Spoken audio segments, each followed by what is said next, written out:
بسم اللہ الرحمن الرحیم۔ السلام علیکم دوستو۔ اسلام میں ایک مشترکہ موضوع برابری یا انصاف کا اصول کا ہے۔ اسلام زور دیتا ہے اس بات پر کہ اللہ تعالیٰ کی نظر میں تمام لوگ برابر ہیں، حالانکہ وہ ایک دوسرے کے ساتھ یکساں نہیں ہیں۔ ظاہری شکل، دولت، خواہشات، صلاحیتوں وغیرہ میں فرق موجود ہے، تاہم ان فرقوں کی بنیاد پر کسی ایک شخص کو کسی دوسرے شخص پر برتری ثابت نہیں کی جا سکتی۔ قرآن، جو کہ اسلام کی مقدس کتاب ہے، واضح کرتا ہے کہ مرد اور عورت دونوں روحانی طور پر برابر ہیں۔ قرآن میں فرمایا گیا ہے کہ لیکن جو لوگ نیک عمل کریں گے، چاہے وہ مرد ہوں یا عورت، اور ایمان لائیں گے، وہ جنت میں داخل ہوں گے، اور انہیں کھجور کی گٹھلی کے برابر بھی ظلم نہیں کیا جائے گا۔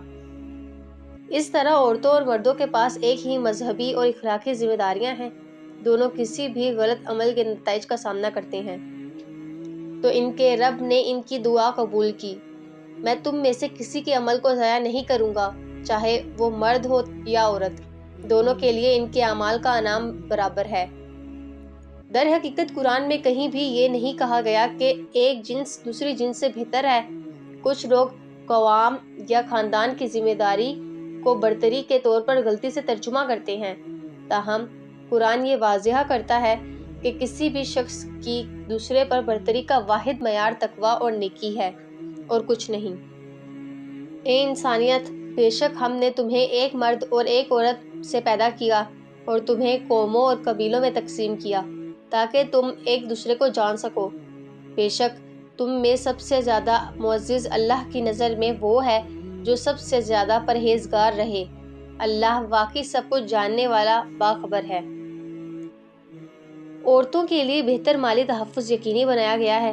انہیں نکاحی تحائف وصول کرنے کا حق ہے اور موجودہ اور مستقبل کی جائیدادیں اور آمدنی اپنے تحفظ کے لیے رکھنے کا حق ہے۔ کسی بھی شادی شدہ عورت پر یہ لازم نہیں کہ وہ اپنے پیسوں میں سے کسی بھی چیز کو گھر کے اخراجات پر خرچ کرے۔ اسے شادی کے دوران مکمل مالی مدد حاصل ہے۔ عمومی طور پر ایک مسلم عورت کو اپنی زندگی کے تمام مراحل میں بیٹی، بیوی، ماں یا بہن کے طور پر مدد کی ضمانت دی گئی ہے۔ مردوں کے مقابلے میں عورتوں کے یہ اضافی فوائد وراثت کے قوانین کے ذریعے کچھ متوازن ہیں، جو زیادہ تر صورتوں میں مرد کو عورت سے 2 گنا وراثت حاصل کرنے کی اجازت دیتے ہیں۔ اگرچہ اس کا مطلب یہ ہے کہ مرد زیادہ وراثت حاصل کرتا ہے، لیکن وہ دیگر عورتوں، بیٹیوں، بیویوں، ماں اور بہنوں کے لیے مالی طور پر بھی ذمہ دار ہوتا ہے۔ عورت کم وراثت پاتی ہے، لیکن وہ اسے سرمایہ کاری اور مالی تحفظ کے لیے مکمل طور پر رکھ سکتی ہے، بغیر کسی قانونی ذمہ داری کے کہ اس کا کوئی حصہ خرچ کرے، حتیٰ کہ اپنی روزی روٹی کے لیے بھی۔ جبکہ قرآن عورتوں کے لیے جنس کے کردار کی وضاحت نہیں کرتا۔ جدید دور کے اسلامی عمل میں اکثر ایسا ہوتا ہے۔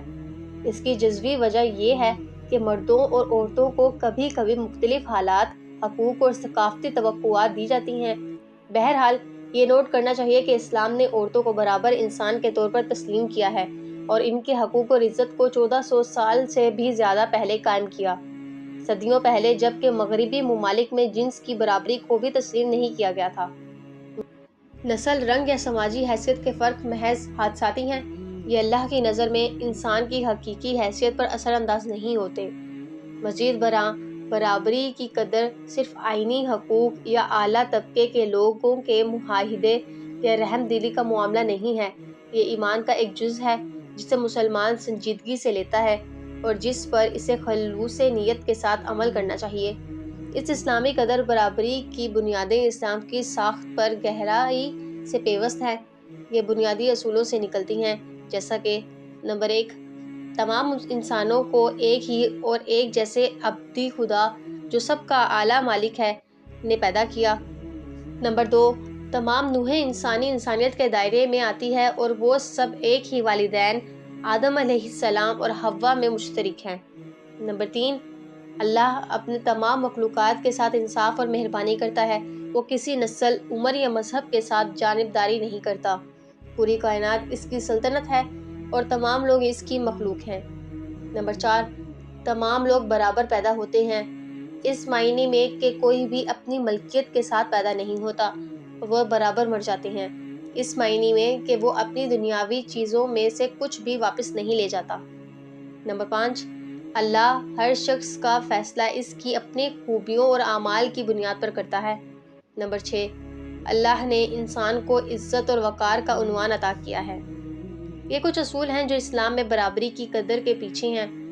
جب اس تصور کا مکمل طور پر استعمال کیا جائے گا تو اس سے تعصب یا ظلم و ستم کے لیے کوئی جگہ نہیں رہے گی، اور جب اس حکم الہی کو مکمل طور پر نافذ کیا جائے گا تو ظلم یا دباؤ کے لیے کوئی گنجائش نہیں رہے گی۔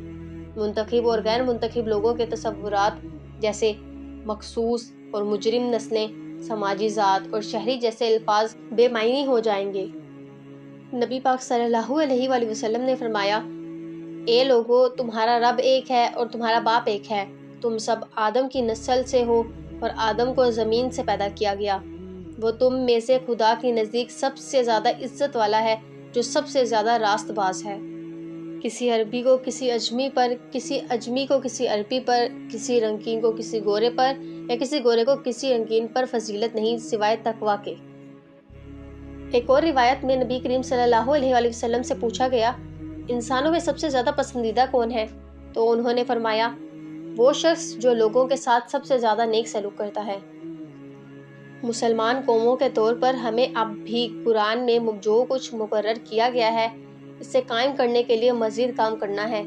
یہ اس وجہ سے ہو سکتا ہے کہ روایات اور ثقافتی عادات عورتوں کے حقوق کو کمزور کرنے کے لیے استعمال کی جاتی ہیں۔ عورتوں کا اسلام میں ایک معزز اور اہم کردار ہے، چاہے وہ روحانی ہو یا سماجی۔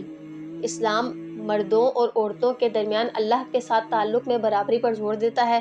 قرآن میں واضح طور پر فرمایا گیا ہے، بے شک مسلم مرد اور مسلم عورتیں، مومن مرد اور مومن عورتیں، ان کے لیے اللہ نے مغفرت اور بڑا انعام تیار کیا ہے۔ یہ اس بات کو اجاگر کرتا ہے کہ دونوں جنسیں اپنے ایمان اور نیک اعمال کے لحاظ سے اپنی ذمہ داریوں اور انعامات میں برابر ہیں۔ اسلام میں خواتین کو روحانی اور معاشرتی طور پر ایک خاص مقام دیا گیا ہے اور انہیں اپنے حقوق اور ذمہ داریوں کی مکمل آگاہی فراہم کی گئی ہے۔ قرآن اور سنت کی روشنی میں عورتوں کی عزت و وقار کی حفاظت کی گئی ہے اور انہیں اپنی زندگی میں فعال کردار ادا کرنے کی آزادی دی گئی ہے۔ یہ برابری اور اصول اسلامی معاشرت کی بنیادوں میں شامل ہیں جو ہر فرد کو اس کی خوبیوں اور اعمال کی بنیاد پر جانچتا ہے۔